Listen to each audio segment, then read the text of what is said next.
সকাল সকাল যাকে বলে টাকা শ্রাদ্ধ, মোবাইলটা চার্জে ছিল, যে কোনো কারণে অ্যাক্সিডেন্ট বসত মায়ের হাতে লেগে চার্জ থেকে খুলে পড়ে যায়।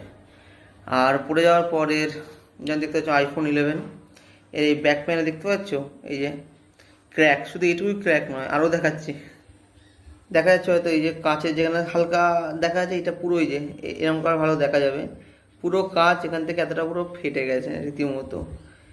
তো আইফোন 11 অরিজিনাল যদি আমি এখন যদি দোকান থেকে আমি অ্যাপেলের ভ্যারিফাইড স্টোর থেকে আমি করতে হয়, তাহলে মোটামুটি যা দেখাচ্ছে 15,000 টাকার মতো মিনিমাম লাগবে। মানে আমি ওটা নতুন একটা কার্পি টাকার জন্য নতুন একটা আমি আইফোনে কিনে দিতে পারবো।